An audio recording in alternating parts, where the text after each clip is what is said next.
บายดีสบายดีเด้อน้องๆเดี๋ยวทุกคนเนาะมีน้องผมมาบอกกันเช่นเก่าเช่นเคยกับสองอาจารย์ดวนสอนคณิตศาสตร์เนาะ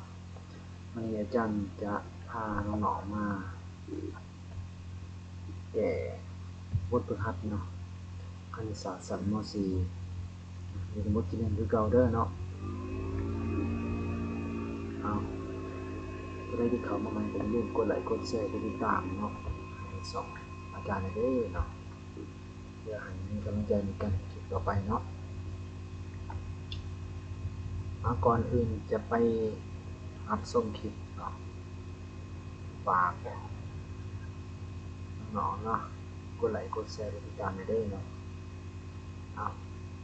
มันจะไปเบิ่งเลยเนาะจะพาแก่ในบทฝึกหัดข้อที่1กันเนาะข้อที่1จะบอกว่าจงหาค่าของตัวเปลี่ยนที่เฮ็ดให้สำนวนปกติบ่กำหนดเนาะแสดงว่าอยู่ในข้อที่1นี้เนาะมันมีตัวเปลี่ยนอยู่หลายตัวเนาะตัวนี้จะเป็น x ข้อ1ข้อ2จะเป็น x ข้อ3จะเป็น x ข้อ4จะเป็น x ข้อที่5จะเปลี่ยน y ข้อที่6จะเปลี่ยน x ข้อที่7จะเปลี่ยน x ข้อที่8จะเปลี่ยน z นะแสดงว่ามี3ตัวเปลี่ยนเนาะทั้งหมดมี12ข้อเอาไปเลยแกะเลยเนาะข้อที่1 8ส่วนกับ x ลบ2แกะเลยเนาะไปเรียนตกที่แกะเนาะก็ว่างให้ x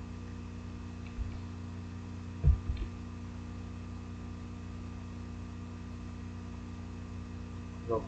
2เท่า0เนาะ x จะเท่ากับ0บวก2 x เท่ากับ2ทีนี้สมการตอบเป็นอะไรเนาะตอบไปว่า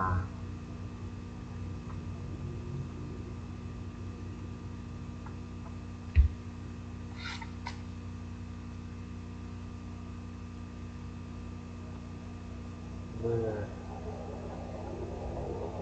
x เท่าลบ2เมื่อ x ลบ2เท่า0 x บอกกำหนดเมื่อ x เท่ากับ2บอกกำหนดเมื่อ x เท่ากับ2จะมันกันเนาะไปข้อที่2หาส่วนกับ x ลบ3เราบอกว่าเราเนาะวางให้ x ลบ3เท่า0 x เท่ากับ0บวก3 x เท่ากับ3เป็นสามารถตอบได้เนาะสามารถตอบได้ต่อบอกกำหนดเมื่อ x เท่ากับ3ไปเลยครับข้อต่อไปข้อที่3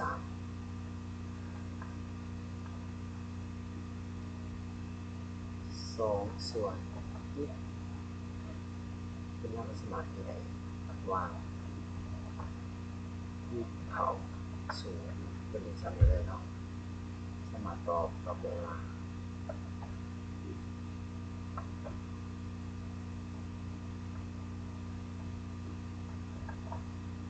บอกกำหนด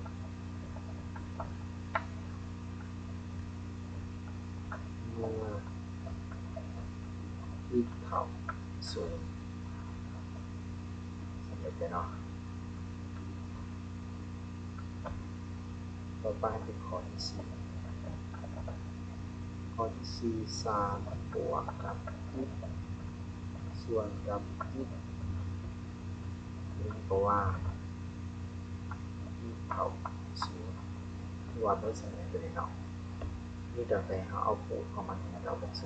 ส่วนทางที่เป็นเหล็กนั้นเปิดแต่เรื่องแม่นบ่อยเอามาเดี๋ยวของมาสมัครต่อเท่าไหร่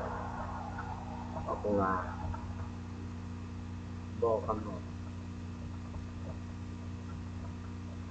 เมื่อมีเท่าสูงก่อนที่หา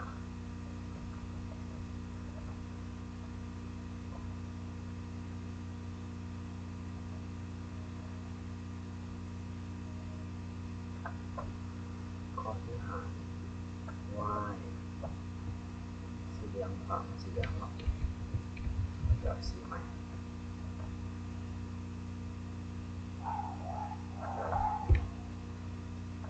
วายส่วนครับ3y บวก6ทีนี้เราสามารถแก้ y 3x มัน3y ให้เราบวก6เท่า0 3y เท่ากับลบ6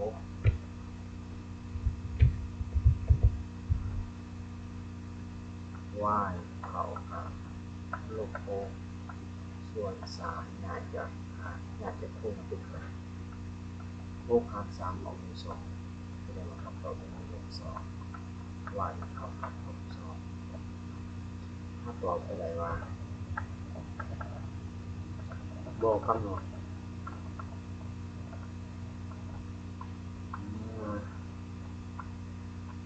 y เท่ากับลบ2ขอที่หากันไปผมรูปข้อที่6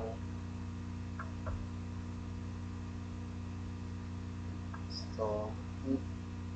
2ส่วนกับx บวก2มันก็ว่า x บวก2เท่า0 x จะเท่ากับ0ลบ2อยากจะบวกเป็นลบ x เท่ากับลบ2ถ้าสมมติต่อไปว่าบอกกำหนด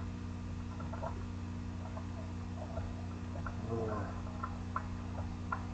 x เท่ากับลบ2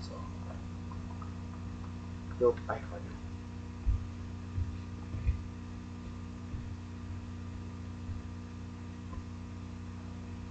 ต่อไปต่อข้อที่7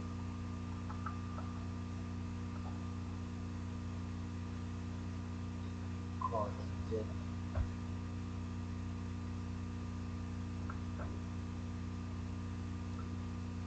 3ส่วนกับ x กำลัง2บวก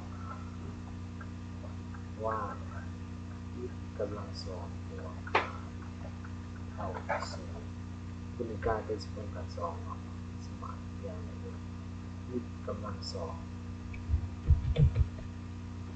x กำลัง2เท่ากับ0ลบ5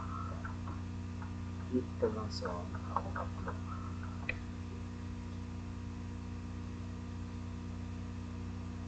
อยู่ในตัวนี้เนาะคือว่าถามว่าเรื่องแบบนี้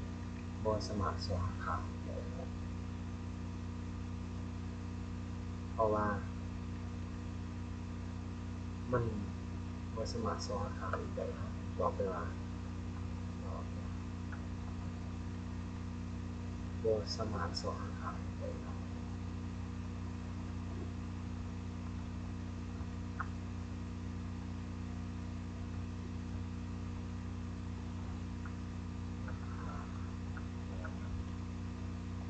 ได้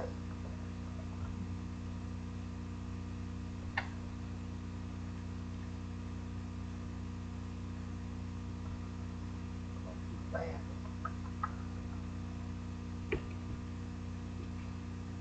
เอามาต่อข้อที่8เลยเนาะข้อที่8เนี่ย2 z ส่วนกับ3 z กำลัง2ลบ2นี่ก็ว่า ว่าสรุปเนาะ3 z กำลัง2ลบ2เท่า0 3 z กำลัง2เท่ากับ2 z กำลัง2เท่ากับ2ส่วน4 z เท่ากับบวกและลบหารกัน2ของ2ส่วน3เป็นลักษณะต่อไปเลยนะต่อไปว่า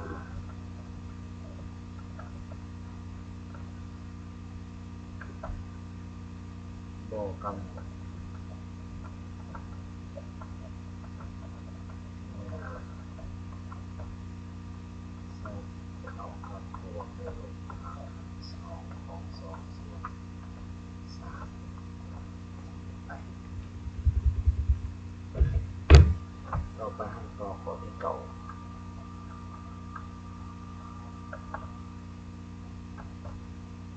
ข้อที่เก่า1ส่วนยิบลบ2กำลัง2ขึ้นเขาคือว่ามันเป็น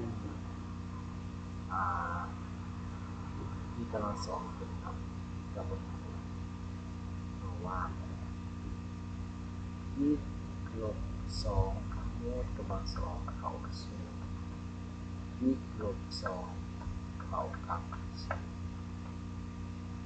ยิบเข้ากับ0บวก2ยิบเข้ากับ2ถ้าสมานต่อไป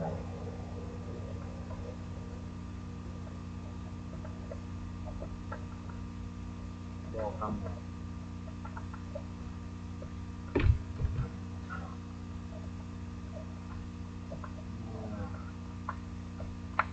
ยิบเข้า2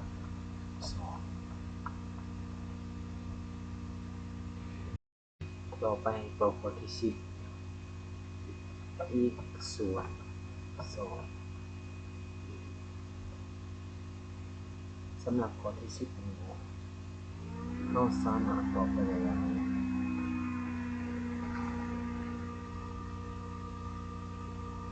กำหนดสำหรับ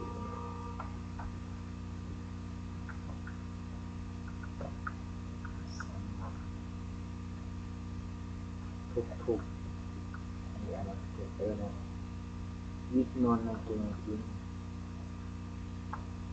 เพราะว่า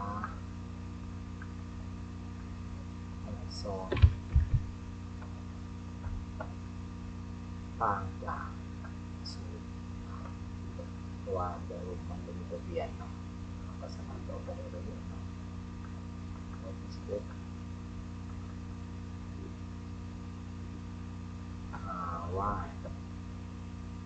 ส่วนกับ y กำลัง2ลบ9หรือว่า y กำลัง2ลบ9เอา0 y กำลัง2กับใน9มาหาร0เป็นบวก9 y กำลัง y เท่ากับบวกลบหารกัน2ต่อ9เท่ากับบวกลบหารกัน2แล้วก็บวกลบ3สามารถต่อไป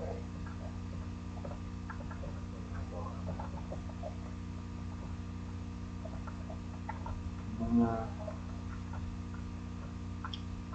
y เท่าบวกหรือลบ3คือว่าข้อที่11ผ่านไปเนาะต่อไปหาไปต่อข้อที่12ซึ่งเป็นข้อสุดท้ายเนาะข้อที่7ส่วนกับ y กำลัง2บวก 2y ลบ3ว่า y กำลัง2ลบบวก 2y ลบ3เท่า0ตัวนี้ที่ว่ากลายเป็นมาเป็นสมดุลหาร2ที่อยู่ในหารสมดุลหาร2ก็คือว่า a อีกกำลัง2บวก b อีกบวก c เท่า0เนาะคือว่า6หารของสมดุล2แต่ว่าในตัวนี้เราก็เรียกว่าต้น y เป็นตัวเปลี่ยนเนาะฉะนั้นเราสามารถเรียกได้ตัวนี้ได้จาก เสร็จกันเป็นสักครู่ครับ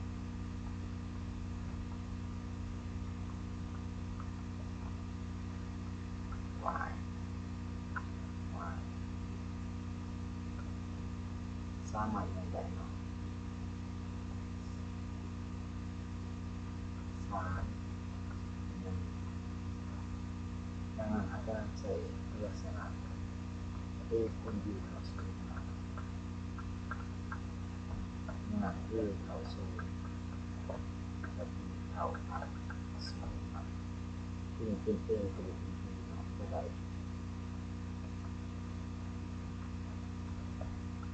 y บวกสามเท่าศูนย์และ y ลบหนึ่งเท่าศูนย์ y ได้สามหาศูนย์จากบวกบวกงานหนึ่งมาศูนย์จากลบเป็นบวกสมการต่อไปบอกกำหนด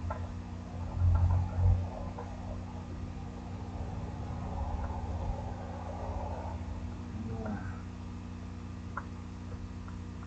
y เท่ากับลบสามและก็ y เท่ากับหนึ่งเอาไปจะได้น้องๆเนาะทุกคนเรียนมาเรียนขอที่หนึ่งเนาะทั้งหมดมี12ข้อเดี๋ยวลงอ่านวางไว้น้องๆจะเข้าใจเนาะถ้าบ่เข้าใจก็เบิ่งย้อนกลับหลังได้เนาะเอาถ้าสิเฮ็ดก็วางไว้หยังเนาะขอฝากกดไลค์กดแชร์ให้น้องๆเนาะเอาขอลาไปก่อนน้องๆเนาะสวัสดี